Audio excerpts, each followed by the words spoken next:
மகாநதி அடுத்த வர எபிசோடில் பார்த்தீங்க அப்படின்னா ராகினியும் அவங்களோட அப்பாவும் சேர்ந்து காவேரி வாழ்க்கையில் ஒரு பெரிய பிரச்சனையை கொண்டு வர போகிறாங்க.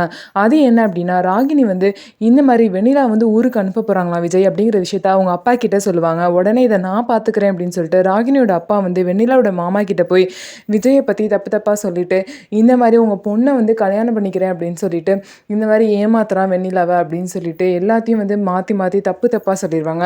உடனே வெண்ணிலாவோட மாமாவும் பார்த்தீங்க அப்படின்னா மீடியாவை கூப்பிட்டு இந்த மாதிரி விஜய் கன்ஸ்ட்ரக்ஷனோட ஓனர் விஜய் வந்து என்னோட அக்கா பொண்ணு வெண்ணிலா வந்து இந்த மாதிரி கல்யாணம் பண்றேன் அப்படின்னு சொல்லிட்டு நம்பிக்கை கொடுத்து ஏமாத்துறாங்க அப்படின்னு சொல்லிட்டு மீடியா முன்னாடி சொல்லிடுவாங்க. உடனே மீடியா பார்த்தீங்கன்னா விஜய் கிட்ட போயிட்டு இவங்க சொல்றதெல்லாம் உண்மையா சார், இந்த பொண்ணை நீங்க ஏமாத்த நினைக்கிறீங்களா அப்படின்னு சொல்லிட்டு கேட்பாங்க. ஃபர்ஸ்ட் கேமராலாம் ஆஃப் பண்ணுங்க, இந்த மாதிரிலாம் எதுவுமே இல்லை, எனக்கு ஏற்கனவே கல்யாணம் ஆயிடுச்சு, எனக்கு ஒரே ஒரு பொண்டாட்டி தான், அது எப்போதுமே காவேரி மட்டும்தான் சொல்லிட்டு வேகமாக சொல்லுவாங்க. இதை பார்த்தீங்க அப்படின்னா காவேரியோட ஃபேமிலி வந்து டிவியில் பார்த்துட்டு இருப்பாங்க.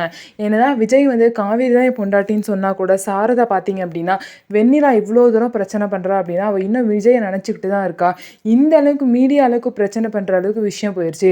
இதுக்கப்புறமும் வந்து நீ அந்த வீட்டில் போய் நல்லா வாழ முடியாது, உன்னை நல்லா வாழவும் விட மாட்டா அப்படின்னு சொல்லிட்டு இனிமேல் நீ அவனை மறந்துடுன்னு சொல்லிட்டு திரும்ப பார்த்தீங்கன்னா சாரதா பழைய மாதிரியே பேச ஆரம்பிச்சிடறாங்க. காவேரிக்கு இருந்த கொஞ்சம் நெஞ்ச நம்பிக்கையும் போயிடுது. என்னதான் காவேரி ப்ரெக்னெண்ட்டாக இருந்தாலும் வெண்ணிலா விஷயத்தை நினச்சி தான் காவேரி ரொம்பவே பயந்துட்டு இருக்காங்க. இப்படி இருக்கப்போ இந்த ராகினி பண்ண பிரச்சனைனால காவேரிக்கும் விஜய்க்கும் வந்து ரொம்பவே ஒரு பிரிவை ஏற்படுத்துகிற மாதிரி நடந்துருச்சு. ஸோ இதுக்கப்புறம் விஜய் என்ன முடிவெடுக்க போகிறாரு, விஜய் எப்படி வெண்ணிலாவை அவங்க மாமா கூட நல்லபடியாக அனுப்பி வைக்க போகிறாரு அப்படிங்கிறத பொறுத்திருந்து பார்க்கலாம். நம்ம வீடியோ உங்களுக்கு பிடிச்சிருந்தா நம்ம வீடியோவை லைக் பண்ணிக்கோங்க. அதுக்கப்புறம் மறக்காமல் நம்மளோட சேனலை சப்ஸ்கிரைப் பண்ணிட்டு பாருங்கள்.